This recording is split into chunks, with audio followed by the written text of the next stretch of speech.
R$ 600.000.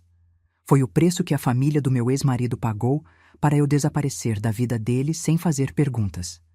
Assinei tudo, peguei o dinheiro e fingi ser a velha tola que todos pensavam que eu era.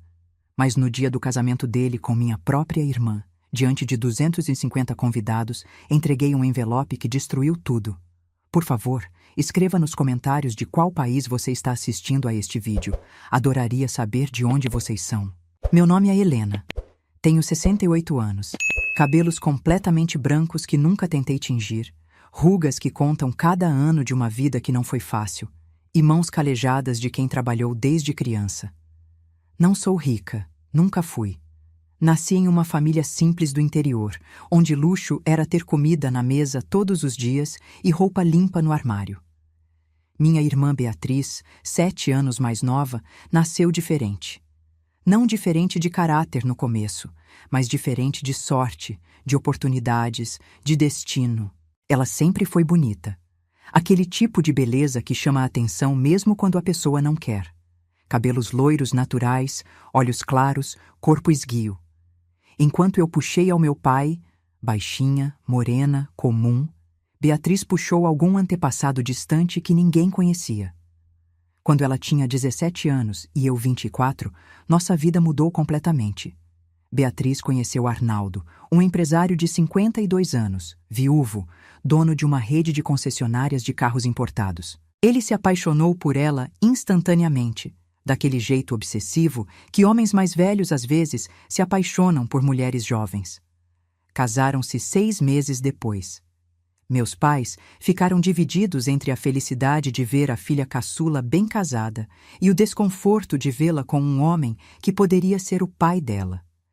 Mas o dinheiro falou mais alto. Arnaldo pagou as dívidas da nossa família, comprou uma casa melhor para meus pais e Beatriz passou de menina do interior a madame da cidade grande da noite para o dia.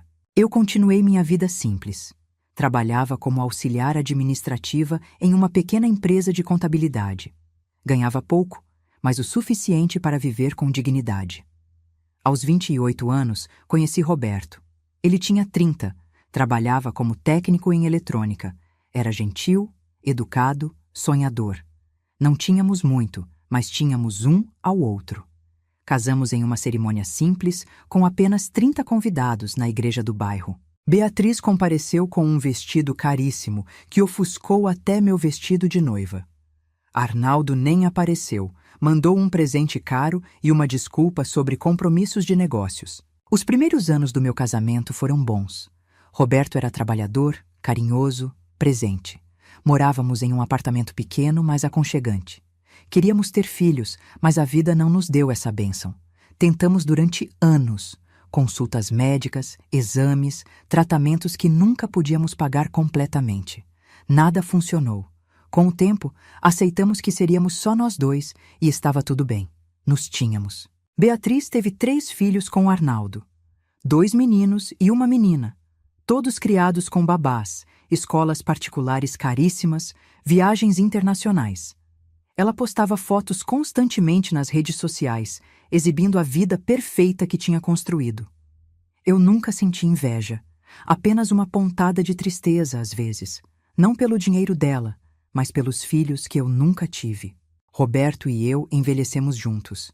Aos 53 anos, eu já estava aposentada por problemas de saúde. Artrite severa que dificultava até segurar uma caneta por muito tempo.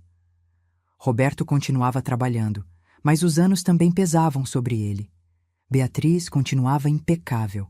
Botox, tratamentos estéticos, academias caras, personal trainers. Aos 48 anos, parecia ter 35. Arnaldo havia morrido 2 anos antes, deixando uma fortuna considerável para ela e os filhos. Foi aos meus 63 anos que tudo começou a desmoronar. Roberto começou a agir diferente. Chegava tarde, evitava conversas, vivia grudado no celular com um sorrisinho que eu não reconhecia. No começo, pensei que fosse coisa da minha cabeça. Mulher mais velha, insegura, imaginando traição onde não havia. Mas uma noite, enquanto ele dormia, vi o celular dele acender com uma mensagem. Não sou de vasculhar telefone de ninguém. Nunca fui. Mas algo me puxou. Peguei o aparelho, desbloqueei. A senha era minha data de nascimento, ironicamente. E abri as mensagens. Beatriz, minha irmã. Dezenas de mensagens trocadas entre eles. Mal posso esperar para te ver amanhã. Você está pensando em mim? Aquele hotel que você sugeriu é perfeito. Mensagens acompanhadas de fotos que me fizeram sentir náusea. Minha irmã. Aquela que eu ajudei a criar quando nossa mãe ficava doente, aquela que chorava no meu colo quando tinha pesadelos de criança, estava tendo um caso com meu marido. Não acordei, Roberto. Não gritei. Apenas voltei para a cama, deitei de costas e fiquei olhando para o teto até o sol nascer. Minha mente trabalhava freneticamente, tentando entender há quanto tempo aquilo durava, como eu não tinha percebido, o que eu tinha feito de errado para merecer aquilo. Na manhã seguinte, Roberto saiu para trabalhar como sempre. Beijou minha testa, disse "até logo" e foi embora. Eu fiquei sozinha naquele apartamento que de repente parecia menor, mais sufocante, cheio de memórias que agora estavam contaminadas pela traição. Esperei 3 dias. 3 dias em que fingi que estava tudo normal, que eu não sabia de nada, que ainda era a Helena ingênua que eles pensavam que eu era. No 3º dia, Roberto chegou em casa mais cedo que o normal. Sentou-se no sofá com aquela expressão que eu já conhecia. A expressão de quem está prestes a dar uma notícia ruim. Helena, precisamos conversar. Eu estava na cozinha, preparando café.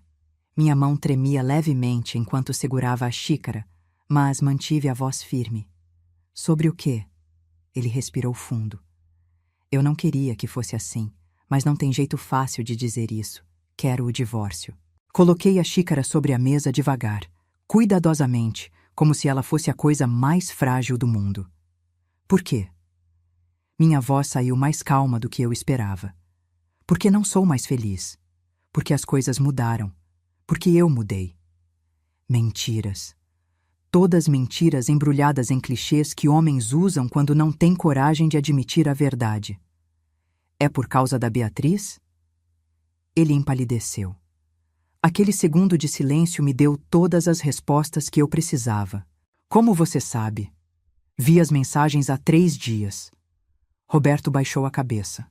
Não negou, não tentou se explicar, apenas ficou ali, encolhido como uma criança pega fazendo algo errado. Há quanto tempo? Perguntei. 1 ano. 1 ano. 12 meses de mentiras, de encontros secretos, de risadas compartilhadas às minhas custas. Você ama ela? Ele hesitou, depois assentiu. Sim. Essa palavra doeu mais do que todas as mensagens juntas. E ela te ama? Ela diz que sim. Soltei uma risada curta, amarga. Beatriz sempre consegue o que quer, não é? Sempre foi assim. A bonita, a sortuda, a bem casada. Mas parece que ter tudo não é suficiente. Ela precisava ter o meu marido também. Não foi planejado, Helena. Nós apenas nos conectamos. Vocês se conectaram. Repeti as palavras como se fossem veneno. Minha irmã e meu marido se conectaram enquanto eu estava aqui, nesta casa, cuidando de tudo, esperando você voltar todas as noites, acreditando em cada mentira que você contava. Roberto se levantou. Vou sair por alguns dias, dar um tempo para você processar. Nicolau vai entrar em contato com você. Quem é Nicolau? O advogado da família da Beatriz. Ele vai cuidar dos trâmites do divórcio. Claro, o advogado da família. Porque Beatriz já tinha tudo planejado, tudo organizado. Provavelmente havia semanas. Saia agora, eu disse. Minha voz estava firme, mas por dentro eu estava desmoronando. Ele pegou uma mala que já estava pronta. Pronta! E saiu sem olhar para trás. Fiquei sozinha naquele silêncio que parecia gritar. 3 dias depois, Nicolau apareceu. Um homem de 40 e poucos anos, terno cinza impecável, pasta de couro italiano, aquele ar de superioridade que advogados caros costumam ter. Sentou-se na minha sala como se fosse o dono dela. Senhora Helena, vim discutir os termos do divórcio. Termos? Sim, A família Ferreira gostaria de resolver esta situação da maneira mais amigável possível. Família Ferreira. O sobrenome que Beatriz herdou do falecido Arnaldo e que agora usava como escudo social. Amigável, repeti, quase rindo. Sim, sabemos que esta é uma situação delicada, mas queremos garantir que a senhora seja compensada adequadamente pelo inconveniente. Pelo inconveniente. Como se 35 anos de casamento fossem apenas um inconveniente, como se a traição da minha própria irmã fosse um pequeno desentendimento. Nicolau abriu a pasta e deslizou alguns papéis na minha direção. A família Ferreira está disposta a oferecer 600 mil reais como compensação. Em troca, a senhora assina os papéis do divórcio, concorda com a partilha de bens conforme estipulado aqui e assina uma cláusula de confidencialidade. Confidencialidade? Sim. A senhora concorda em não falar publicamente sobre os motivos do divórcio, não fazer publicações em redes sociais, não conceder entrevistas, não causar nenhum tipo de escândalo que possa afetar a reputação da família Ferreira ou do senhor Roberto. 600 mil reais pelo meu silêncio. 600 mil reais para que eu desaparecesse, aceitasse a humilhação e deixasse que eles vivessem felizes para sempre. Peguei os papéis. Li cada cláusula, cada linha, cada palavra pequenina escrita em juridiquês complicado. No final, havia um valor. 600 mil reais. Era mais dinheiro do que eu havia visto na vida inteira. Dinheiro suficiente para comprar um apartamento melhor, viajar, viver confortavelmente pelo resto dos meus anos. Quanto tempo tenho para decidir? Perguntei. 48 horas. Após esse período, a oferta será retirada e o divórcio será litigioso, o que, sinceramente, não será vantajoso para nenhuma das partes. Ele estava certo. Um divórcio litigioso seria caro, demorado, desgastante. E no final, eu provavelmente não receberia nem metade daquele valor. Entendo. Nicolau se levantou. A família Ferreira espera que a senhora seja razoável, dona Helena. Todos nós queremos seguir em frente da melhor maneira possível. Quando Nicolau saiu, fiquei olhando aqueles papéis sobre a mesa por horas. 600 mil reais. Aquele número dançava na minha frente, me provocando, me testando. Seria tão fácil assinar, pegar o dinheiro, me mudar para longe e recomeçar. Afinal, o que mais me restava? O casamento havia acabado. A confiança na minha irmã destruída.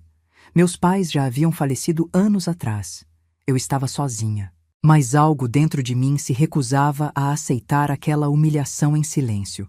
Não era sobre dinheiro. Nunca foi. Era sobre dignidade, sobre verdade. Sobre não deixar que pessoas ruins fizessem coisas ruins sem consequências. Naquela noite, liguei para Beatriz pela primeira vez em semanas.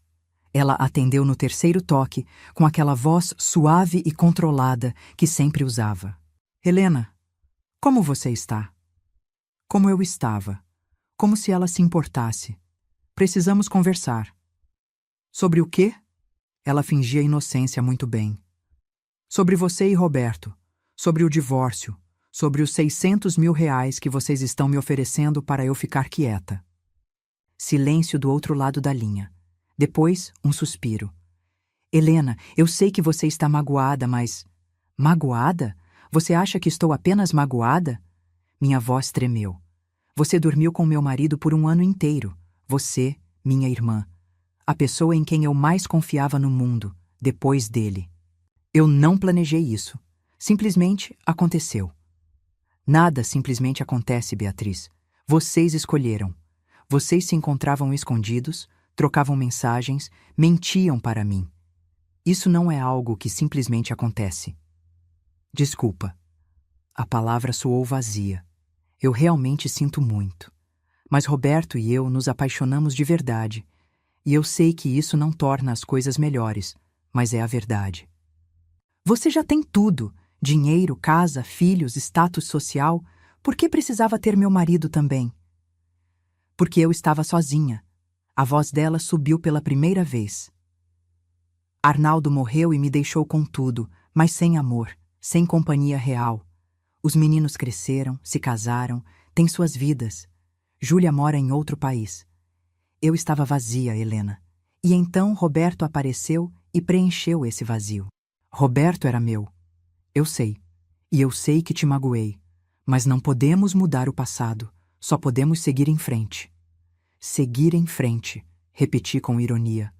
Vocês querem que eu assine os papéis, pegue o dinheiro e desapareça para que vocês possam viver felizes para sempre, sem nenhuma mancha na consciência.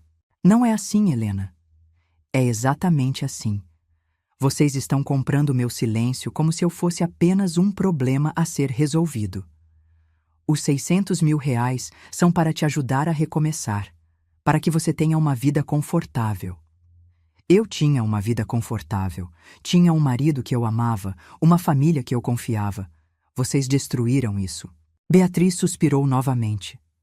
Assine os papéis, Helena. Por favor, será melhor para todos nós. Vou pensar.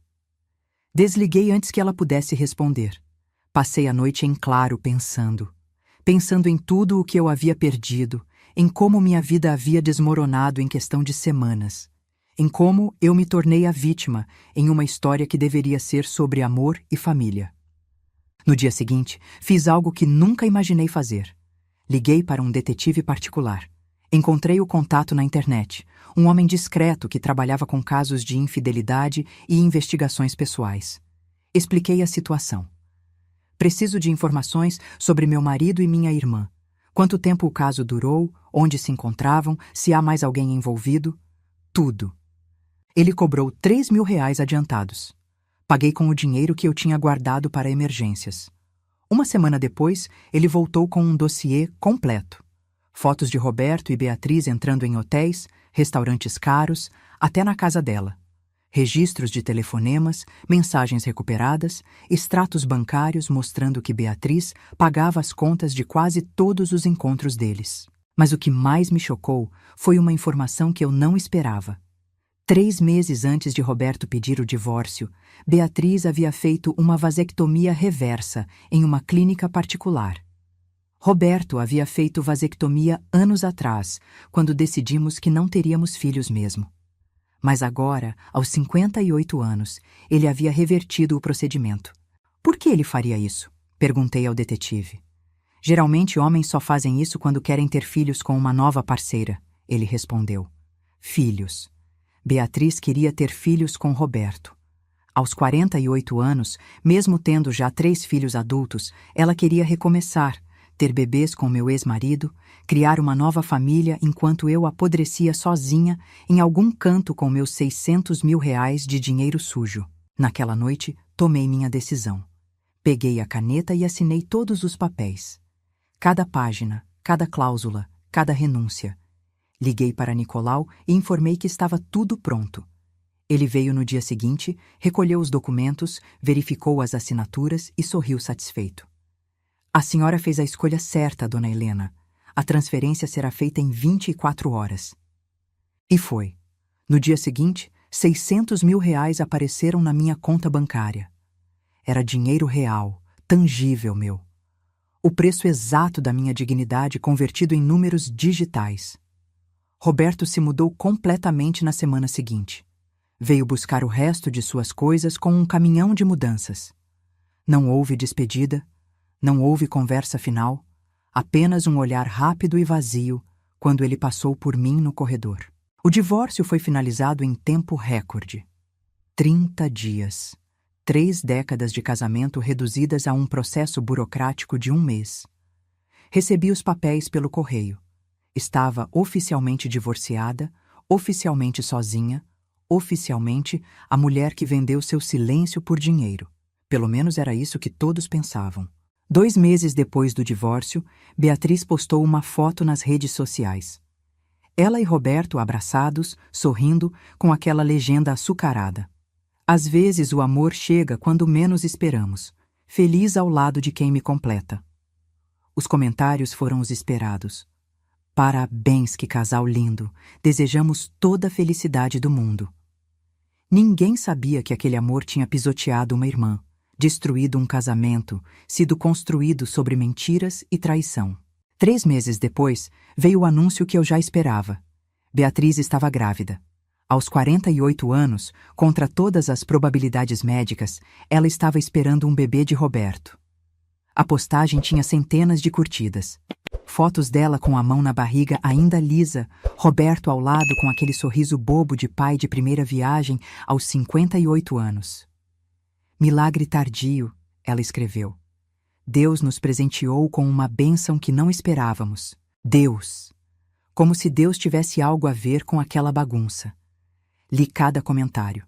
Conhecidos, amigos, até alguns parentes distantes que sabiam da nossa história, mas fingiam não saber.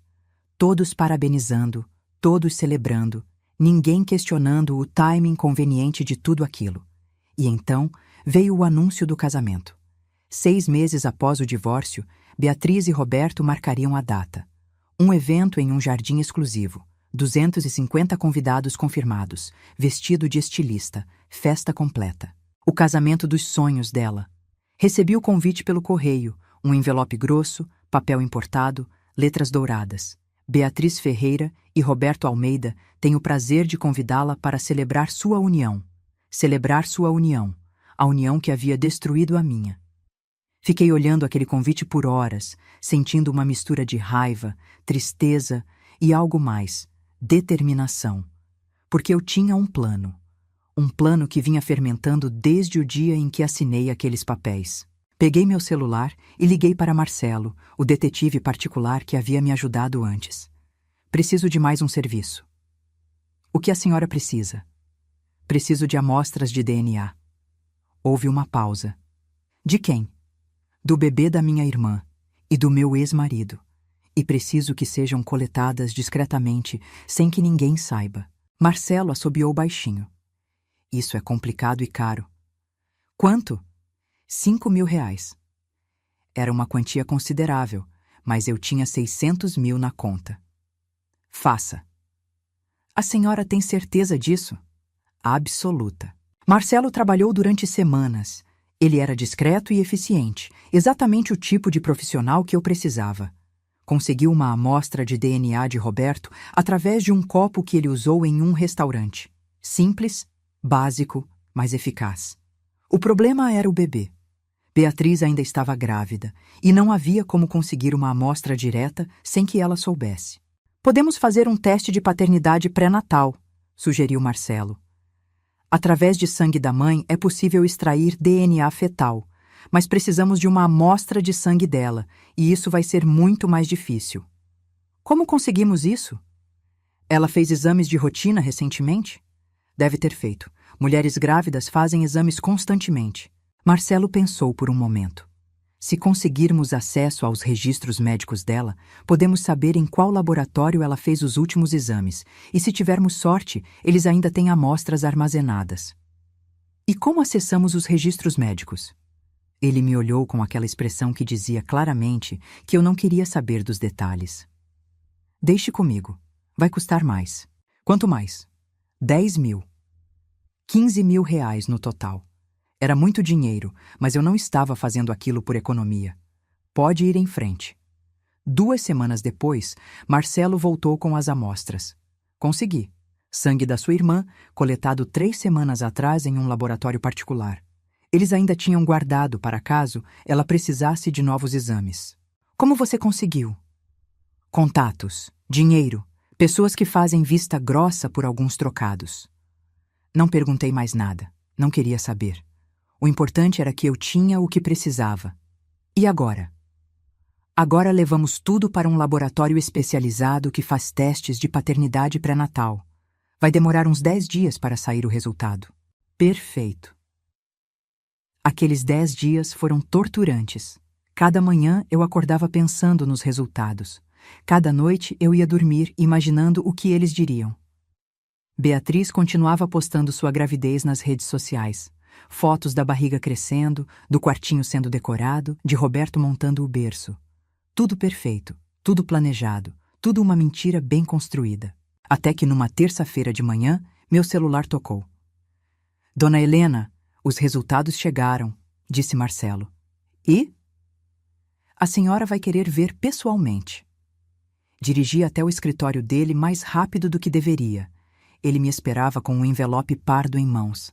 Sentei-me e abri. Dentro, várias folhas com gráficos, números, termos médicos complicados. Mas uma frase se destacava em negrito. Probabilidade de paternidade, 0%. Conclusão: o suposto pai está excluído da paternidade. Li aquilo 5 vezes. 10.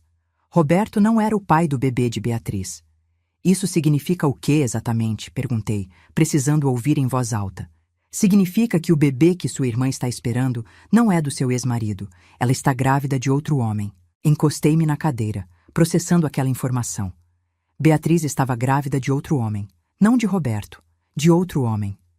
Quem? Isso eu não sei, mas posso investigar se a senhora quiser. Quero. Vai custar mais. Não me importo. Descubra quem é o pai desse bebê. Marcelo levou mais 2 semanas. Durante esse tempo, continuei minha vida normal, ou o mais normal possível para alguém que acabara de descobrir que a irmã estava grávida de um homem misterioso, enquanto fingia que o filho era do meu ex-marido. Por que ela faria isso? Que jogo ela estava jogando? Senti náusea. Aquilo era impossível, repugnante, inconcebível. Tem certeza? Absoluta. Comparei o DNA do feto com amostras que consegui de Felipe. Correspondência de 99,9%. Ele é o pai biológico. Como? Por quê? Marcelo suspirou. Isso eu não sei, mas geralmente quando algo assim acontece, há histórias complicadas por trás. Abuso, manipulação, segredos familiares enterrados. Preciso de provas disso. Documentos, alguma coisa que comprove. Já tenho.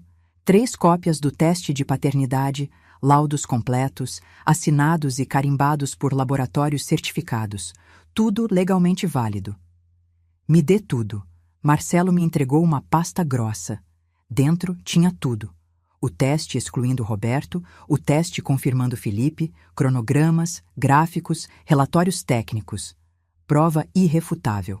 O que a senhora vai fazer com isso? Sorri pela primeira vez em meses. Um sorriso frio que eu não reconhecia em mim mesma. Vou ao casamento.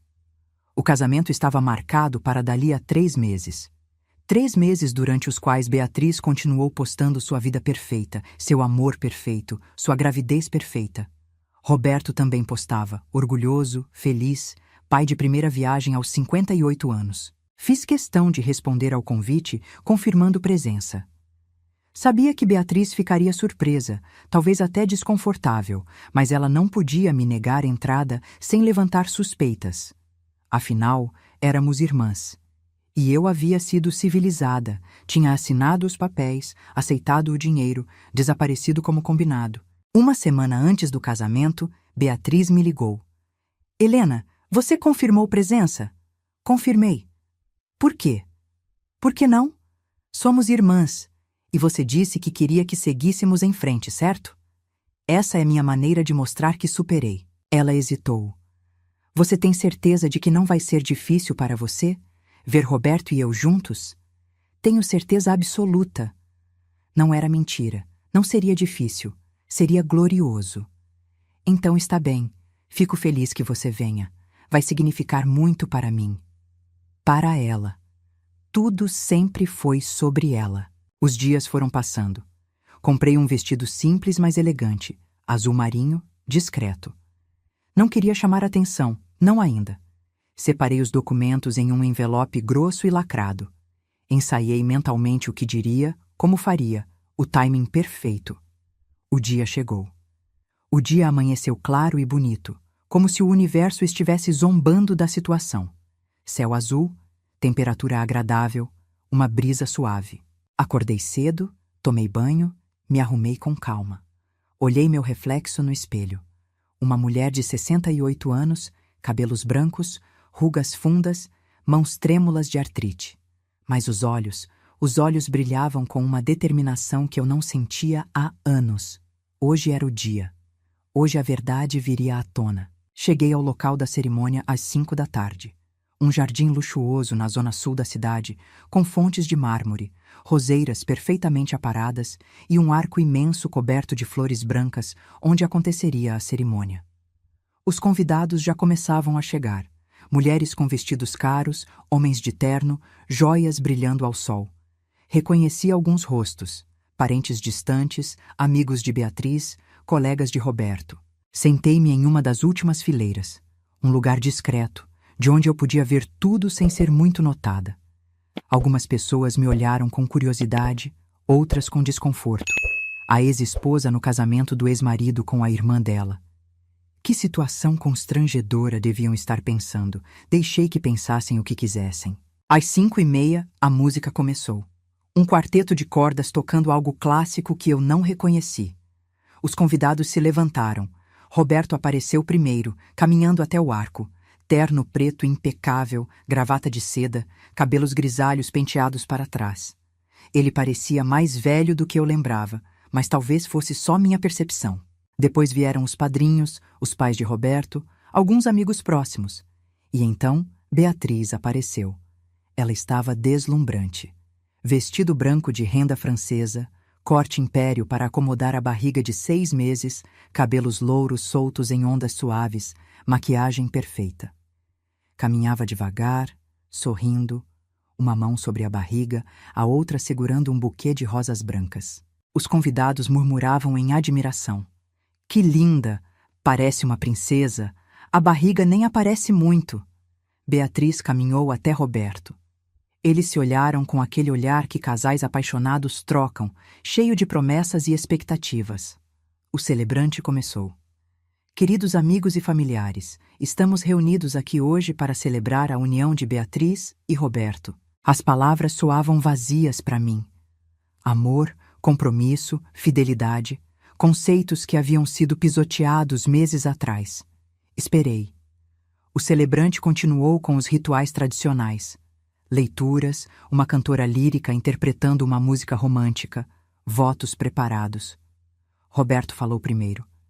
Beatriz, quando você entrou na minha vida, eu achava que não teria uma segunda chance de ser feliz. Mas você provou que o amor não tem idade, não tem limites. Você me deu esperança, me deu um futuro, e agora está me dando um filho. Prometo te amar e proteger nossa família pelo resto dos meus dias. Aplausos delicados.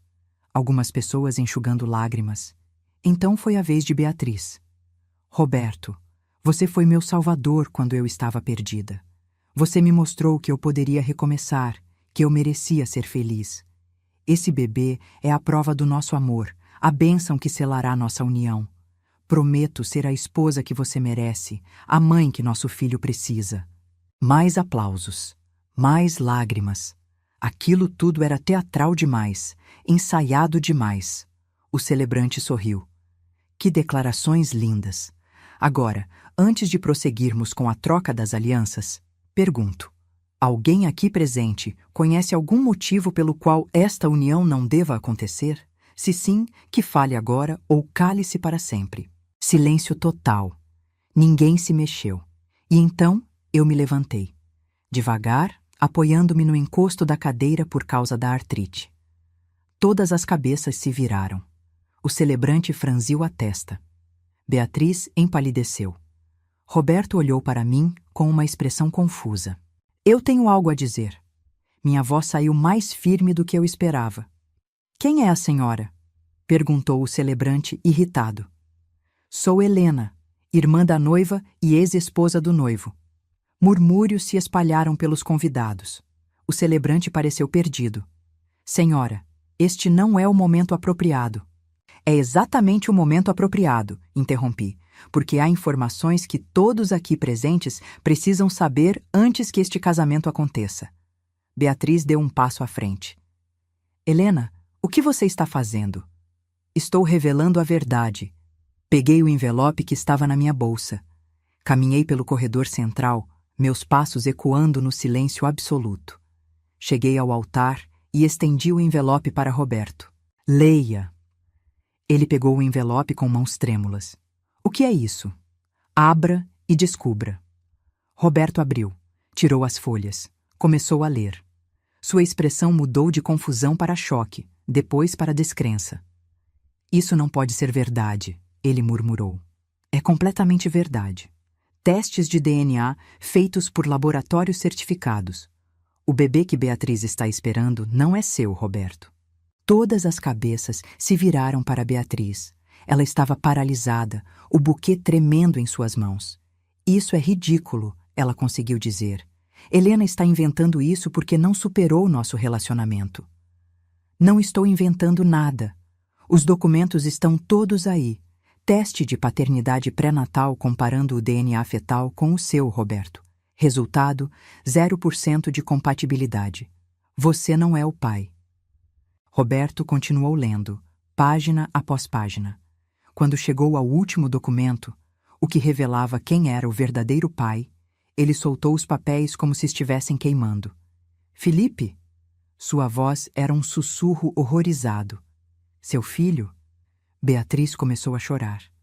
Não aquelas lágrimas delicadas de noiva emocionada, mas soluços profundos e desesperados de alguém cuja mentira acabara de ser exposta para 250 pessoas. Mãe?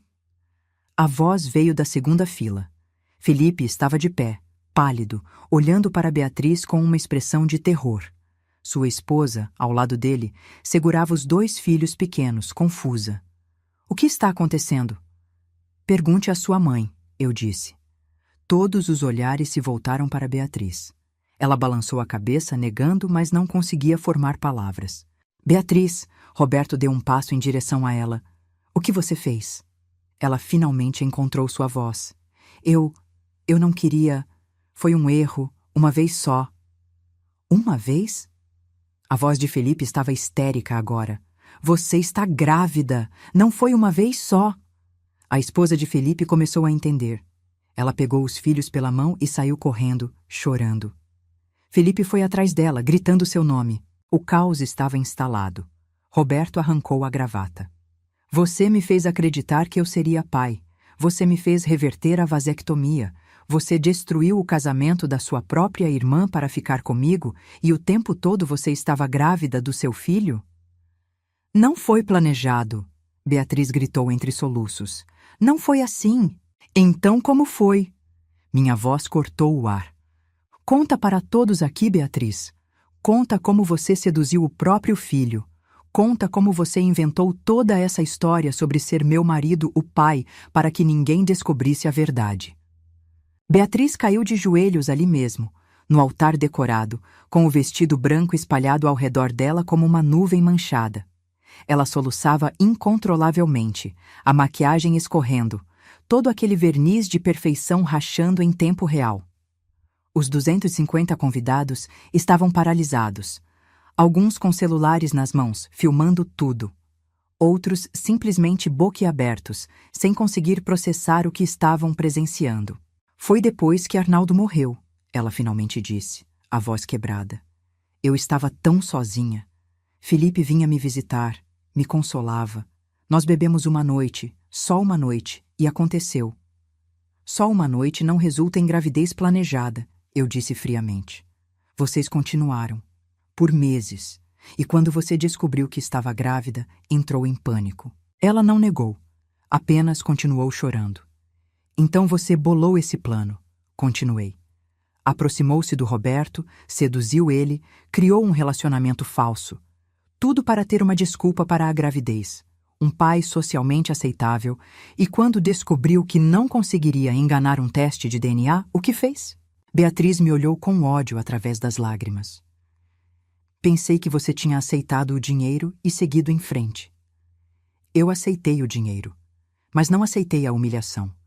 E principalmente não aceitei ver uma mentira tão grotesca ser celebrada enquanto eu era pintada como a perdedora patética. Roberto ainda segurava os papéis. Você me usou. Me fez acreditar que eu teria um filho, que seria pai aos 58 anos. Você destruiu um casamento, manipulou sua própria família. E tudo por quê? Para esconder seu erro? Não era erro, Beatriz sussurrou. Eu amava Felipe. Eu ainda amo. As palavras caíram como bombas. A mãe de Roberto, uma senhora na casa dos 80, levantou-se e saiu, amparada por 2 parentes. Outros convidados começaram a se levantar também, alguns indignados, outros constrangidos, todos querendo escapar daquele horror. Vocês não entendem, Beatriz tentou explicar. levantando-se com dificuldade. Vocês não sabem como é ficar viúva aos 46 anos, ter filhos que não precisam mais de você, se sentir invisível. Então você se voltou para seu próprio filho, uma voz disse. Era Júlia, a filha de Beatriz, que havia voltado do exterior especialmente para o casamento. Ela estava de pé na primeira fila, com uma expressão de nojo absoluto. Você fez isso com seu próprio irmão? Júlia, deixa eu explicar. Não quero sua explicação. Estou enjoada. Júlia não terminou. Ela saiu correndo. Os outros filhos de Beatriz, que também estavam presentes, a olhavam como se fosse uma estranha. Um deles cuspiu no chão perto dela e saiu. Outro simplesmente virou as costas e foi embora. A família estava destruída. Não só um casamento, uma família inteira desmoronando publicamente. Roberto jogou os papéis no chão. Eu vou processar você por tudo o que você tem. Fraude, manipulação, danos morais. Vou destruir você legalmente. Fique à vontade, eu disse calmamente. E quando terminar, eu também processarei. Pelos 600 mil reais que me fizeram aceitar sob falsas premissas, pelos danos à minha reputação, por tudo. Beatriz me olhou, finalmente entendendo que havia perdido tudo. Você planejou isso, ela disse. Você esperou esse dia de propósito. Exatamente como você planejou destruir meu casamento. A diferença é que meu plano era baseado na verdade. O celebrante, completamente perdido, tentou intervir. Talvez devêssemos encerrar por hoje. Ótima ideia, Roberto disse. Ele caminhou em direção à saída. Parou ao passar por mim e sussurrou. Obrigado. Você me salvou de cometer o maior erro da minha vida. Não respondi. Apenas assenti. Os convidados dispersaram rapidamente. Em 15 minutos, o jardim que estava repleto de 250 pessoas estava quase vazio. Restavam apenas Beatriz, ainda de joelhos no altar, alguns funcionários do local constrangidos e eu. Aproximei-me dela lentamente. Minha artrite tornava cada passo doloroso, mas eu precisava dizer uma última coisa. Por que, Beatriz? Por que não apenas me contou a verdade desde o começo? Ela olhou para cima, o rosto inchado de tanto chorar. Porque eu tinha vergonha, porque eu sabia que o que tinha feito era errado, e porque eu achava que poderia consertar, que poderia criar uma vida normal para esse bebê. Às minhas custas, e às custas do Roberto. Eu sei que estraguei tudo. Você não estragou tudo, Beatriz. Você destruiu tudo. Sua família, sua reputação, minha vida, a vida do Roberto. E por quê? Por uma paixão doentia pelo próprio filho? Não é doentia, ela gritou. Você não entende. Você nunca teve filhos. Você não sabe como é quando a linha entre amor materno e outra coisa se borra. A linha não se borra, Beatriz. Você a cruzou deliberadamente. Virei as costas e comecei a me afastar. Helena, espera. Parei, mas não me virei. Eu sinto muito pelo que fiz com você, com seu casamento. Eu realmente sinto. Seu arrependimento chegou uns 10 meses tarde demais. Saí daquele jardim sem olhar para trás. As semanas seguintes foram um furacão midiático. A história vazou. 250 testemunhas garantem que segredos não ficam guardados por muito tempo. As redes sociais explodiram. Hashtags, notícias, vídeos compartilhados milhões de vezes. Noiva descobre no altar que bebê não é do noivo, mas do próprio filho. Era o tipo de escândalo que as pessoas adoram consumir. Jornalistas tentaram me entrevistar. Rejeitei todos. Não precisava de mais exposição. A verdade já estava lá fora, espalhada, impossível de ser enterrada novamente. Roberto processou Beatriz por fraude e danos morais. Pediu reembolso de todos os custos da gravidez, do casamento cancelado, dos tratamentos médicos que havia feito pensando que seria pai. O valor total ultrapassou 200 mil reais. Eu também processei. Não pelos 600 mil. Esse dinheiro eu guardaria como lembrança do preço da mentira deles. Mas processei pelos danos emocionais, pela manipulação, pela destruição sistemática de um casamento de 35 anos. Meus advogados eram bons. E as provas eram irrefutáveis. Beatriz tentou se defender. Contratou advogados caros, alegou depressão pós-viuvez, instabilidade mental, manipulação por parte de Felipe. Nada funcionou. Os fatos eram claros. Ela havia conscientemente enganado múltiplas pessoas para esconder uma relação incestuosa e suas consequências. Felipe desapareceu. Sua esposa pediu divórcio imediatamente, levando os 2 filhos pequenos. Ele perdeu o emprego em uma das empresas da família. Ninguém queria associação com o escândalo. Últimas notícias que tive dele foi que estava morando em outro estado, tentando recomeçar sob outro nome. Quanto ao bebê, Beatriz deu à luz uma menina. Sofia. 7 libras, saudável, sem saber que havia nascido no centro de uma tragédia familiar. Beatriz criou a menina sozinha. Seus outros filhos cortaram relações com ela. Júlia voltou para o exterior e bloqueou a mãe em todas as redes sociais. Os 2 filhos homens de Beatriz fizeram o mesmo. Era como se ela tivesse morrido para eles. E, de certa forma, a Beatriz que eles conheciam realmente havia morrido. A mãe perfeita, a avó amorosa, a viúva respeitável. Tudo isso era fachada que ruiu completamente. 6 meses após o casamento que nunca aconteceu, os processos foram julgados. Ganhei todos. Beatriz foi condenada a me pagar R$300 mil em danos morais. Roberto ganhou seus 200 mil, de volta mais indenização adicional. Para pagar tudo, Beatriz teve que vender propriedades. A mansão onde morava, o apartamento na praia, até algumas joias caras que Arnaldo havia lhe dado. Ela se mudou para um apartamento pequeno com a bebê, sustentando-se com o que restou da herança de Arnaldo, que, ironicamente, os filhos dela não puderam tocar porque o testamento especificava que era só para Beatriz. 1 ano após o escândalo, Beatriz tentou se aproximar de mim. Mandou uma carta manuscrita, várias páginas com aquela caligrafia delicada que eu reconhecia desde a infância. Helena, sei que você nunca vai me perdoar. Eu não mereço perdão, mas preciso que você saiba que eu nunca quis te machucar tanto. Eu estava perdida, confusa, fazendo escolhas terríveis. Perdi tudo. Meus filhos me odeiam. Felipe fugiu. Roberto me odeia. A sociedade me vê como um monstro. E talvez eu seja. Mas Sofia é inocente. Ela não pediu para nascer assim. E eu quero que ela cresça sabendo que teve uma tia. Você. Por favor, pelo menos considere conhecer sua sobrinha. Ela tem seus olhos, sabia? E aquele sorriso que nossa mãe tinha. Não estou pedindo perdão. Só estou pedindo uma chance para que Sofia tenha alguém de família além de mim. Li aquela carta 3 vezes. Pensei sobre Sofia, uma bebê inocente que carregaria para sempre o estigma de como foi concebida. Pensei em como era crescer sem tios, sem avós, sem uma estrutura familiar. Pensei em nossa mãe, que havia morrido anos atrás, sem imaginar a tragédia que suas filhas viveriam. E depois de pensar muito, escrevi uma resposta. Beatriz, o que você fez foi imperdoável. Você destruiu vidas, mentiu compulsivamente, cometeu atos que vão contra qualquer código moral básico. Mas você tem razão em uma coisa. Sofia é inocente.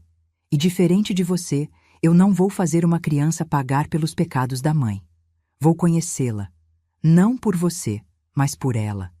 E porque talvez, em algum lugar profundo, a irmã que eu amava ainda exista sob os destroços da pessoa que você se tornou.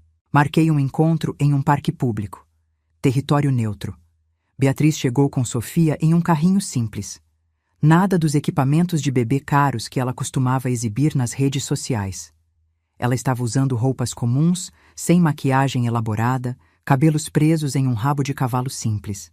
Parecia 10 anos mais velha. Oi, ela disse timidamente. Oi. Olhei para o carrinho. Sofia dormia, um bebê rechonchudo de bochechas rosadas e cabelos louros finos. Ela realmente tinha algo familiar no rosto.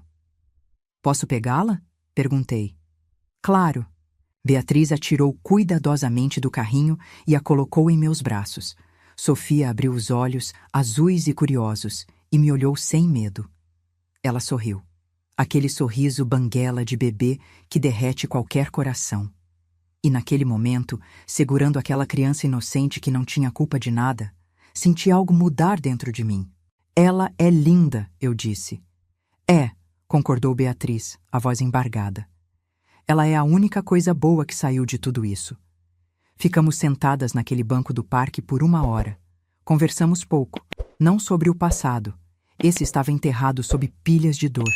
Conversamos sobre Sofia, sobre como ela estava crescendo, sobre suas primeiras palavras, seus primeiros dentes. Quando me despedi, prometi voltar. E voltei. A cada 2 semanas, eu visitava. Não por Beatriz, mas por Sofia. Porque aquela criança merecia ter alguém além da mãe. Merecia saber que havia amor em algum lugar da família destruída em que tinha nascido. 2 anos se passaram desde aquele casamento cancelado. Sofia crescia, uma criança alegre apesar de tudo. Beatriz tentava reconstruir uma vida, trabalhando em casa, evitando exposição pública. Ela nunca mais postou nas redes sociais. Seu perfil ainda existia, mas estava congelado no tempo, com a última postagem sendo sobre o casamento que nunca aconteceu. Roberto refez sua vida também. Conheceu outra mulher, mais próxima da idade dele, sem drama, sem complicações. Eles não se casaram, mas viviam juntos, tranquilos. Uma vez o encontrei por acaso no supermercado. Conversamos brevemente. Como você está, Helena? Bem, e você? Melhor do que estive em anos. Obrigado novamente por aquele dia. Você merecia saber a verdade. Nós 2 merecíamos. Ele tinha razão. Ambos havíamos sido peças em um jogo que Beatriz jogava sozinha. Quanto a Felipe, soube por terceiros que ele estava em terapia intensiva, tentando processar o que havia acontecido. Sua ex-esposa conseguiu a guarda completa dos filhos. Ele os via apenas sob supervisão e, mesmo assim, raramente. A verdade é que algumas coisas não podem ser desfeitas. Alguns erros são grandes demais para serem completamente reparados. O que Beatriz fez, a manipulação, a mentira, o incesto, a destruição sistemática de múltiplas vidas, deixou cicatrizes que nunca desapareceriam completamente. Mas aprendi algo durante todo esse processo. Aprendi que dignidade não se compra por 600 mil reais ou qualquer quantia. Aprendi que a verdade, por mais dolorosa que seja, é sempre melhor que viver uma mentira. E aprendi que justiça às vezes vem não com punições legais, mas com a exposição pública de quem realmente somos. Beatriz perdeu tudo: família, reputação, dinheiro, status social. Tudo que ela havia passado a vida construindo desmoronou em um único dia. E embora parte de mim sentisse satisfação por isso, outra parte, a parte que ainda lembrava de quando éramos crianças, de quando ela chorava no meu colo, de quando éramos irmãs de verdade, sentia uma tristeza profunda. Porque no final, todos perdemos algo. Eu perdi um casamento de 35 anos. Roberto perdeu a ilusão de que seria pai. Os filhos de Beatriz perderam a mãe que conheciam. Felipe perdeu tudo: esposa, filhos, carreira, identidade. E Beatriz perdeu mais do que todos nós juntos. Mas Sofia ganhou algo. Ela ganhou uma tia que a visitava, que a amava, que se certificava de que pelo menos uma pessoa na família dela não estava carregada de pecados e arrependimentos. Uma tarde, enquanto brincava com Sofia no parque, ela já tinha 2 anos e meio, correndo e rindo. Beatriz se sentou ao meu lado no banco. Você acha que ela vai me odiar quando crescer e descobrir a verdade? Perguntou. Pensei cuidadosamente antes de responder. Acho que ela vai ficar confusa. Acho que vai ser difícil.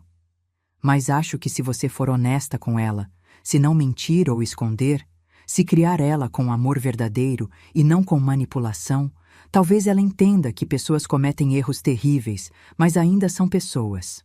Como você consegue me tratar com tanta normalidade depois de tudo? Eu não trato você com normalidade, Beatriz. Eu trato Sofia com amor. Você é apenas a mãe dela, que por acaso é minha irmã. A diferença é enorme. Ela assentiu, engolindo lágrimas. Eu sei. E agradeço. Agradeço por você ser melhor pessoa do que eu jamais fui. Não se trata de ser melhor pessoa. Se trata de fazer escolhas diferentes. Você escolheu mentiras, manipulação, gratificação imediata sem pensar nas consequências. Eu escolhi verdade, mesmo quando doía, mesmo quando era mais difícil. Sofia voltou correndo, segurando uma flor amarela que havia colhido. Tia Lena, olha! Ela me chamava de Tia Lena, porque não conseguia pronunciar Helena ainda. Que linda, querida! Peguei a flor e coloquei no meu cabelo. Sofia riu, batendo palmas. Nesses momentos, era fácil esquecer todo o horror que havia acontecido. Mas então eu olhava para Beatriz e via o peso do arrependimento em cada ruga prematura, em cada fio gris que ela não tentava mais esconder. O escândalo eventualmente esfriou. Novas tragédias tomaram seu lugar nos feeds de notícias. As pessoas encontraram novos dramas para consumir. Mas para nós, para as pessoas que viveram aquilo, nunca esfriou completamente. A marca permaneceu. Comecei a escrever. Não para publicar, mas para processar. Escrevia sobre o casamento que tive, sobre a traição, sobre a descoberta, sobre o plano de vingança, sobre o momento em que entreguei aquele envelope e vi tudo desmoronar. Algumas amigas que sabiam da história me incentivaram a publicar. É uma história que precisa ser contada, diziam. Pode ajudar outras mulheres a não aceitarem ser compradas, a lutarem pela verdade. Pensei nisso. Talvez um dia. Mas por ora, era só terapia. Uma maneira de colocar para fora tudo que havia ficado preso dentro de mim durante aqueles meses de silêncio e planejamento. Minha saúde piorou com a idade. A artrite avançava, havia dias em que mal conseguia segurar uma caneta. Mas mesmo assim, eu escrevia. Com dificuldade, com pausas frequentes, mas escrevia. Porque precisava documentar, precisava que existisse um registro de que eu não havia simplesmente aceitado ser descartada. Roberto me visitou uma vez, meses depois de nosso encontro no supermercado. Ele queria conversar, disse. Tomamos café na minha sala. Eu devia ter percebido, ele disse de repente. Os sinais estavam todos lá. As mensagens, os atrasos, o jeito como ela olhava para ele. Mas eu escolhi não ver. Todos nós escolhemos não ver coisas às vezes. É mais confortável assim. Você não escolheu. Eu não tive escolha. A verdade foi jogada no meu colo. A diferença é que eu decidi fazer algo com ela ao invés de ignorá-la. Ele tomou um gole do café. Você sabe que nunca foi sobre você não ser boa o suficiente, certo? Foi sobre eu ser fraco o suficiente para cair na manipulação dela. Eu sei. Levou um tempo, mas eu sei. Me desculpa, por tudo, por ter acreditado nela, por ter te deixado, por ter aceitado aquela farsa toda.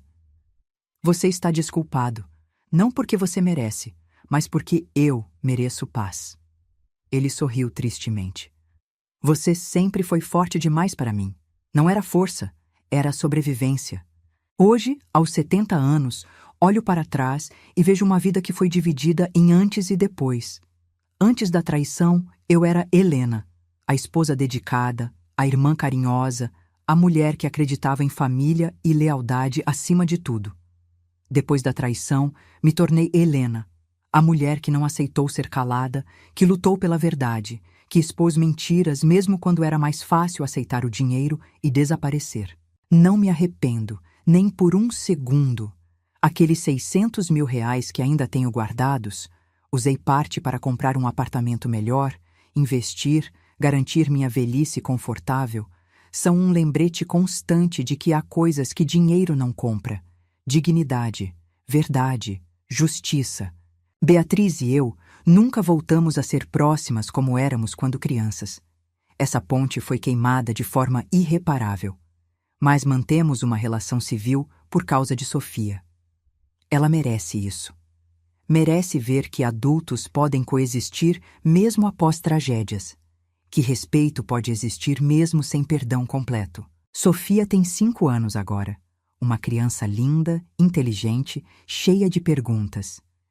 Tia Lena, por que você não vai nas festas da mamãe? Porque às vezes adultos precisam de espaço, querida. Mas vocês se gostam? Nos respeitamos. É diferente. Ela aceita essas respostas com a simplicidade que só crianças têm. Um dia, ela fará perguntas mais difíceis. E quando esse dia chegar, Espero que Beatriz tenha a coragem de ser honesta. Meus dias agora são tranquilos. Leio muito, escrevo um pouco, visito Sofia quando posso. Tenho algumas amigas que fazem caminhadas matinais comigo, no ritmo que minha artrite permite. Vou ao cinema, cuido do meu jardim, vivo. Às vezes, ainda penso naquele dia, no jardim decorado, nos 250 convidados, no momento em que entreguei o envelope, no rosto de Roberto lendo os resultados, no desmoronamento de Beatriz, no caos que se seguiu. E sempre chego à mesma conclusão: faria tudo de novo, porque a alternativa era viver o resto da minha vida sabendo que havia sido covarde, que havia aceitado dinheiro sujo para calar verdades sujas, que havia permitido que duas pessoas construíssem felicidade sobre uma mentira tão grotesca quanto incesto. Uma tarde recebo uma ligação inesperada. É Júlia, a filha de Beatriz, que havia se mudado para o exterior. Tia Helena? Júlia, como você está? Estou bem.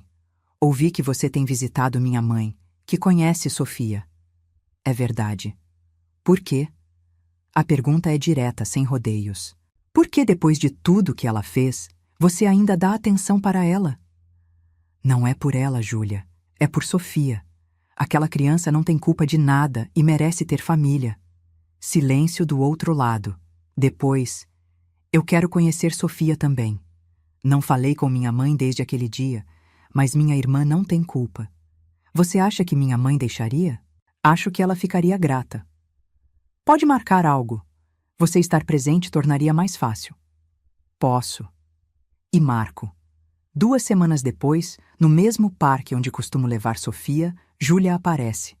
Ela está diferente, mais madura, o cabelo mais curto, uma postura mais confiante. Beatriz fica visivelmente nervosa. Júlia! Mãe! A palavra soa formal, distante. Sofia, sem entender a tensão, corre até Júlia. Quem é você? Sou sua irmã, Júlia. Eu tenho uma irmã? Os olhos de Sofia brilham de emoção. Tem, e 2 irmãos também. Onde eles estão? A pergunta inocente traz lágrimas aos olhos de Beatriz. Eles moram longe, querida. Eu intervenho. Mas a Júlia veio te visitar. Sofia e Júlia brincam juntas enquanto Beatriz e eu observamos de longe. Obrigada, Beatriz sussurra, por trazer ela de volta. Eu não trouxe ninguém. Ela veio por vontade própria. Mesmo assim, Júlia visita 2 vezes mais antes de voltar para o exterior. Ela promete a Sofia que manterá contato por videochamadas, e cumpre. Uma vez por semana, Sofia conversa com a irmã mais velha através da tela. É um começo, pequeno, mas um começo. Os outros filhos de Beatriz continuam distantes. Talvez um dia também retornem. Ou talvez não. Algumas feridas são fundas demais. Minha saúde continua declinando lentamente. Os médicos dizem que é esperado para a idade. Tomo meus remédios, faço minhas fisioterapias, aceito as limitações do corpo que envelhece. Mas minha mente está clara. E minha consciência, limpa. Fiz o que precisava ser feito. Não por vingança. Embora houvesse satisfação nisso, não vou mentir. Mas por justiça, por verdade, por dignidade. Uma noite, enquanto reviso os escritos sobre tudo o que aconteceu, decido finalmente publicar. Não como livro comercial, mas em um blog anônimo. A história da mulher que recebeu R$600 mil para desaparecer e escolheu aparecer no momento certo. Escrevo tudo. Cada detalhe, cada emoção, cada decisão. Termino com estas palavras. Se você está passando por algo parecido, se ofereceram dinheiro para seu silêncio, se tentaram te comprar para que uma mentira pudesse continuar existindo, saiba que você tem escolha. Você pode aceitar o dinheiro e carregar o peso daquela decisão pelo resto da vida, ou pode lutar pela verdade, por mais doloroso que seja. Eu escolhi a verdade. E embora o caminho tenha sido difícil, embora tenha perdido muito no processo, ganhei algo que nenhuma quantia poderia comprar: meu respeito próprio. Valeu cada lágrima, cada noite sem dormir, cada momento de dúvida, porque no final, quando me olho no espelho, vejo uma mulher que não se curvou, que não aceitou ser descartada, que lutou, e isso vale mais que todos os 600 mil reais do mundo. O blog recebe milhares de visualizações nas primeiras semanas. Mulheres me escrevem agradecendo por compartilhar, dizendo que se inspiraram, que encontraram coragem em minha história. Algumas compartilham suas próprias histórias de traição, manipulação, escolhas difíceis. Torno-me, sem querer, uma voz para mulheres mais velhas que a sociedade costuma ignorar. Mulheres que foram descartadas por maridos mais jovens, manipuladas por famílias, esquecidas. Respondo quando posso, ofereço palavras de apoio, compartilho a lição principal. Sua dignidade não está à venda. Beatriz descobre o blog. Me liga furiosa. Você prometeu que não falaria publicamente. Eu assinei uma cláusula de confidencialidade que você violou primeiro com suas mentiras. E além disso, o blog é anônimo. Não menciono nomes reais. Qualquer um que conhece nossa história vai saber que é sobre nós. Então talvez devessem ter pensado nisso antes de criar uma história tão absurda. Ela desliga. Ficamos um mês sem contato. Sofia pergunta por mim. Eventualmente, Beatriz cede e me liga de volta. Podemos continuar como antes? Por Sofia? Podemos. Mas não peça mais que eu guarde seus segredos. Guardei tempo demais. Hoje, enquanto escrevo estas últimas palavras, Sofia está brincando no meu jardim. Ela colhe flores, as mesmas que eu plantei anos atrás quando ainda era casada com Roberto. As flores sobreviveram. Eu sobrevivi. Olho para ela, essa criança inocente nascida de uma tragédia, e penso que talvez haja esperança. Esperança de que ela cresça diferente, melhor, mais honesta que a mãe. Esperança de que minha história, nossa história, sirva como lição. Não uma lição de vingança, mas uma lição sobre dignidade, verdade e o poder de não aceitar ser silenciada. Tenho 70 anos. Mãos trêmulas, costas doloridas, cabelos brancos. Mas tenho algo mais valioso. Paz de espírito. E ninguém, absolutamente ninguém, pode comprar isso de mim. Se você chegou até aqui, por favor, inscreva-se no canal, deixe seu like e comente o que achou desta história. Sua opinião é muito importante para mim. E se quiser apoiar o canal de forma mais direta, considere se tornar um membro. Com sua ajuda, posso continuar trazendo histórias reais e impactantes como esta. Obrigada por assistir e até a próxima.